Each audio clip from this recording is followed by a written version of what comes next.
The season 6 finale of Dark Side of the Ring focuses on the story of Mark Kapani, aka Muhammad Hassan. Every time I do a recording of Dark Side of the Ring, review it, write it, I try my best to not use the word enjoyed because some of these stories are extremely dark, but I actually really enjoyed this episode a lot because Mark Kapani to me is one of the greatest what ifs in WWE history, and the man himself is still around to this very day, and he didn't really do anything wrong. It was just bad timing. It was bad, like everything that went wrong wasn't because of the man himself. It was just the situation around him that went wrong. Uh, he was such a talented guy. He had a gimmick that caused a lot of heat, but the problem was WWE went way overboard with the character, and it killed Kapani's career because they were never ever going to rebrand him without people looking at him and they're like, oh, that's Muhammad Hassan in a different character. So Mark Kapani, he was a part of WWE for multiple years. He started in their Ohio Valley Wrestling promotion, which was basically what NXT is today, where they train up and comers in their system, and then they get called up to WWE. Some of the members that were a part of OVW, you'll remember Brock Lesnar, Batista, Randy Orton, Shelton Benjamin, and John Cena. Those were notable names that were in there. Mark Kapani was one of them. And in fact, he was the OVW World Champion at one point. And at the time, he was impressing everybody. Jim Cornette, who basically was running that promotion, WWE wanted to call him up. Unfortunately, in order to do that, they had to speak with Jim Cornette. And Jim Cornette was not a fan at all of this gimmick from day one because WWE wanted to turn Mark Kapani into an Arab American. Problem was, he's Italian, and he was from Syracuse, New York. And he was very skeptical of this gimmick, but WWE felt like he had the look of an Arab American, and if they put him in that type of gimmick, he would get over like easily. It wasn't just Cornette that had an issue with the gimmick. Kapani, it was a little skeptical with it, but he was willing to do it because it was probably his only chance of getting called up, and he didn't want to waste the opportunity. Even his own family had a bit of an issue with it, but they were supportive in Kapani's journeys. So eventually he got called up, and he got the opportunity of a lifetime in WWE, performing under the Muhammad Hassan gimmick. And it was easy heel heat because at the time, this was post 9/11. This was around, I think it was 2004, if I remember correctly, where he debuted. And there was a lot of discrimination at that time for Arabs. And the documentary actually got Michael Lombardi to speak. Michael Lombardi was one of the writers at the time who produced WWE content. He helped produce a lot of the Muhammad Hassan gimmicks, the promos, and WWE were planning vignettes to introduce Hassan, and the original plan was that he was an Arab character of Arab descent, and he was sick of the racism that he was getting in the aftermath of 9/11. It wasn't focused on just a stereotype gimmick, but a pushback against the racism that was going on at the time. Problem was, Vince McMahon kind of went a little overboard with the booking later on, and those plans basically changed after an episode of Saturday Night Heat.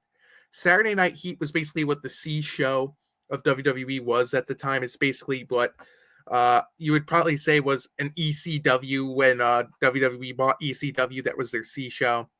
It's sort of what NXT is today.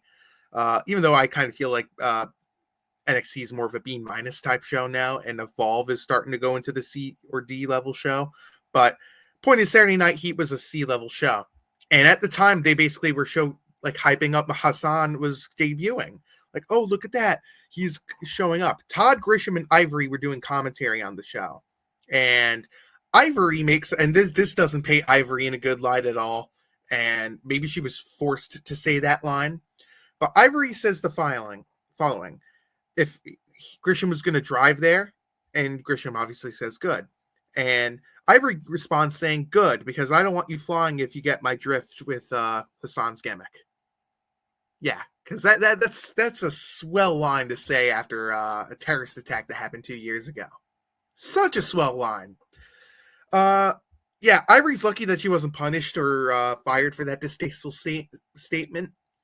But I don't know if I blame her or if she was forced to say that. But yeah, not a good line at all. So the thing with stereotype gimmicks in WWE, it's been a thing for many decades in not only WWE history but professional wrestling history. They mentioned Fritz von Erich, who is the father of the Von Erich brothers. His gimmick originally was that he was a Nazi from Germany, and that he would go to different promotions under his gimmick. Uh, the common example of a stereotype gimmick, Sergeant Slaughter, when he was an Iraqi sympathizer, and the plan was for him and Hulk Hogan to sell out the LA Coliseum at WrestleMania. The problem was that it didn't work too well, and they had to downgrade the arena for the match. What wasn't mentioned too was that WWE tried hiding the fact that it wasn't selling well by claiming they had to downgrade the arena for security reasons. And the worst part is, and this wasn't mentioned either, this is my view, they're still doing this type of gimmicks to this very day. Like, look, I love Chad Gable, but El Grande Americano is kind of a stereotype gimmick. It really is. And there's plenty other examples I could give, but I just wish it was the thing that would, not happen nowadays, but it still does. And I don't like it. So Capani's doing this gimmick. He's getting over as heck. He's getting boos all around. With how controversial the gimmick was, WWE told him to live the gimmick, keep kayfabe, go around different areas as the gimmick of Muhammad Hassan. And he would even wear his headdress. He would wear different type of suits and clothing to airports. And this got a lot of passengers to really look at him differently because he was playing the Arab American gimmick. And at the time, this was post 9/11. So he was getting a ton of looks at airports. Even when he was walking around, families were basically scared. Kids were holding on to their parents and they were trying to walk around them slowly.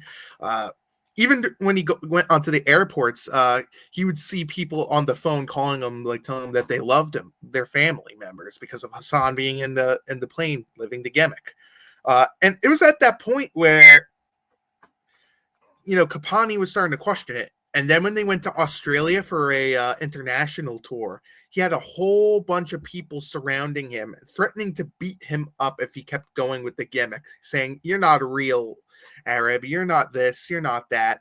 And he's lucky that Gene Snitsky and he was with other wrestlers that were tremendous in height, because if he wasn't, he would have probably gotten beaten up, maybe even killed in Australia. And by the way, I gotta say, this Gene Snitsky, he looks like in great shape. I mean, he's definitely a little older, but he's a really cool dude. I would love to meet that guy. So Capani is rising in the ranks. He's impressing everybody. He did have a little bit of an ego, and there was one point where Kurt Angle would go up to the locker room with him and tell him, "Oh, Eddie Guerrero is using the camel clutch. That's not a good thing that you have other wrestlers use their finishing moves and make it look weak." And basically, Kurt Angle was telling Capani, "Oh, you should probably go up to Eddie Guerrero and speak up to him, saying you shouldn't use that move." So Capani decides to listen to Kurt Angle, which is probably not the brightest idea, knowing how pilled up he was at that time. But Capani decides to go up to Eddie Guerrero in front of everyone in the locker room. He didn't even do it in private. He does it in front of everyone. He's like, "Hey, you do realize you're using my finisher, and that's not a good thing, right?" Problem was, Gory Guerrero, who is Eddie's father, he basically invented the move. Yeah, it was so awkward for him, and even Capani himself admitted it was a stupid idea. And this led to him being forced to go to Wrestler's Court. And Wrestler's Court is basically how they would get together and solve, give punishments for what they would do. It's sort of like a peaceful way of the locker room getting together and making sure no chaos happens. The judge, jury, and executioner of Wrestler's Court was The Undertaker, who would decide what his punishment was and what he needs to do. he's basically the judge. He's the leader of everything, and the locker room leader stories of the Undertaker are clearly out there. So with Capani doing this, his punishment was that he had to buy like $1,000 worth of drinks for the boys, and like at the time it's a lot of money, and they're international, and I believe he said it was in Japan that they did this. So he got the drinks for the boys. Some of them were drinking it, some of them were pouring the drinks all over the floor, and making a joke for Capani buying it. Eddie Guerrero goes up to him, pats him on the back, and says, "Look, I understand that you didn't know that my dad invented the move, and we're cool." That's awesome that Capani and Eddie Guerrero settled it, and it didn't involve like anything dangerous. But yeah, Capani had to lose $1,000 for drinks, and there's plenty of stories about wrestlers court that are just, they go overboard, but they had to mention it here. But so Capani is doing his due diligence with the gimmick, and he was getting a lot of heat backstage, but a lot of the writers and people backstage, including Vince McMahon, wanted to turn him into a terrorist. This just has bad idea written all over it. And I mean, yes, I know he's getting chants from the crowd saying that you're a terrorist, but don't actually make him one. Like, I get listening to the fan. Like, sometimes WWE listens to the fans, sometimes they don't. But that's probably not a good thing to listen to the fans about. I don't understand that at all. And, fans were calling for it anyway. Why not, make him one? Even Capani, with how they changed it, they thought it was a bad idea. He had to voice, to everyone that, I don't really think this is a good idea for me to be turned into a terrorist.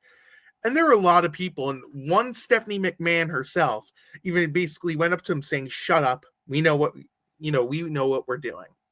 Yeah, turns out you didn't know what you were doing, knowing what would happen in the end. And with Capani being booked and pushed more, the original plan was to have Capani become World Heavyweight Champion. Yes, Muhammad Hassan was going to be the World Heavyweight Champion in 2005. The plan was for Hassan and The Undertaker to have a number one contenders match, and whoever would win that match would face Batista at SummerSlam 2005. Hassan was going to beat The Undertaker and face Batista in Washington, D.C., and have Capani, Muhammad Hassan, win the belt from him there. Imagine the crowd chants that would happen if that actually happened. But that all changed the moment that WWE decided to air that distasteful segment on SmackDown.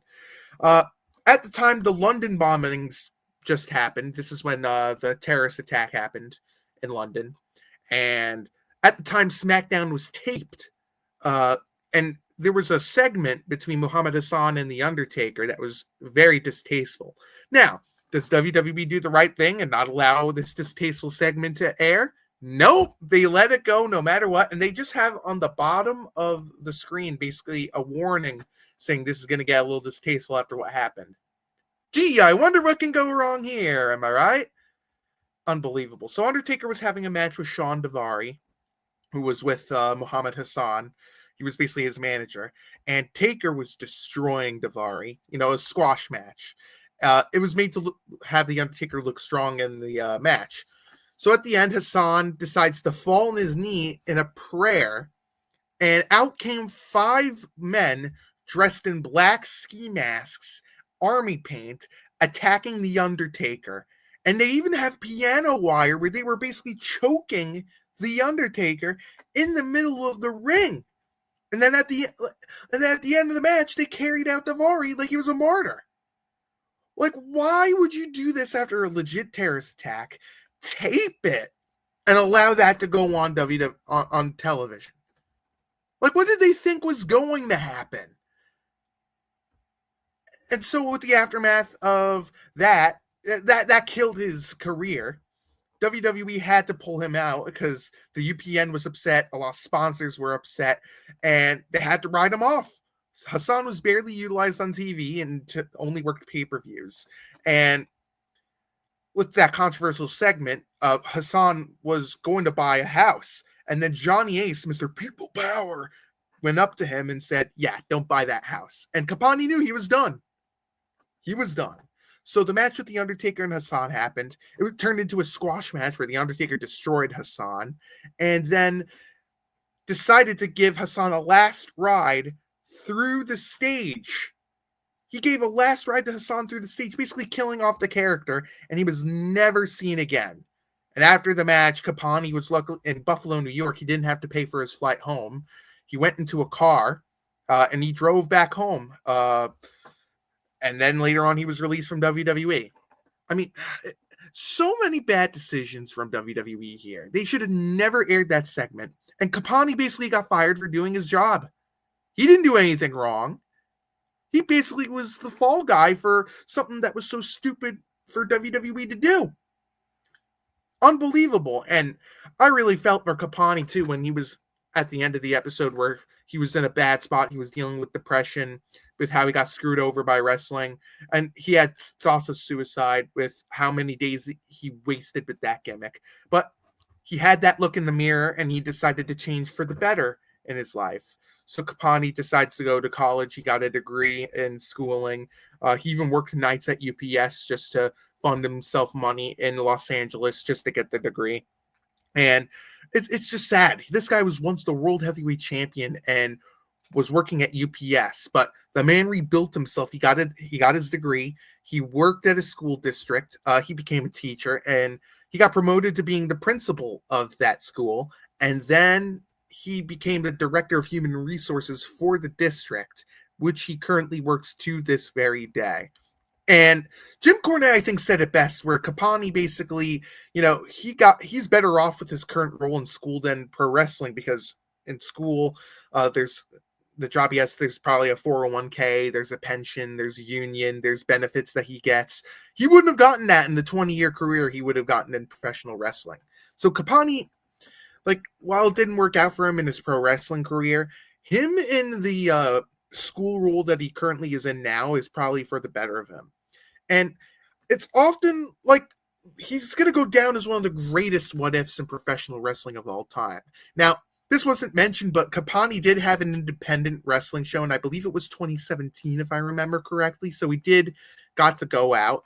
But for the, I think it was for the year and half, 9 month or 1 year frame, that man did so much more than others in the business would. I mean, he even got to work Hulk Hogan at WrestleMania, not in a match, but in an attack style. Nobody can say that. And he had his career ended by The Undertaker. It didn't all go well for him, but you can't take that away from him. And I often wonder, what if he did win the World Heavyweight Champion in 2005? Would he have gotten to that top mark? Would he have been one of the top heels in the business? Would he be a babyface? What would he be doing today if things went to plan? And unfortunately, we'll never know the answer. But I'm glad Mark Kapani's in a great space. But yeah, it's a cautionary tale for WWE and other pro wrestlers to not go overboard with the gimmick and to not put too much reality into it. And that concludes my Dark Side of the Ring review on Muhammad Hassan. I hope you enjoyed. If there is a season 7, I will be doing this again, and I might review other seasons. I definitely think that there's a bunch more topics that you could cover in Dark Side of the Ring. I'm going to make a video separately about details of the topics given, but here are a few topics that I have in mind of what they could go through in season 7. Ashley Massaro, she's definitely a sad story. The JBL bullying scandals. The Velveteen Dream is someone I have on my list. Gorilla Monsoon and Joey Morella. Alberto Del Dipshit has to be on the list. Jerry the King Lawler. Big Boss Man. Buck Zumoff. Go look that guy up and tell me he wouldn't be a perfect episode for Dark Side of the Ring. The Girls Gone Wild pay-per-view WWE did in 2003. That could easily be a Dark Side of the Ring episode. And the one episode I really hope they cover next season, Sweet and Sour Larry Sweeney. To me, the greatest what if of all time, because that guy was the closest thing that professional wrestling ever got to Bobby Heenan. So those are my topics. I hope you enjoyed this episode. The Ringside Rant podcast will be live Monday and Thursday. I hope you enjoyed, and make sure you like, subscribe, check out click the bell for more videos. Check out stadiumrant.com for more content on football, pro wrestling, and everything. I hope you enjoyed. And as always, if you're not down with that, we got 2 words for you. Acknowledge us.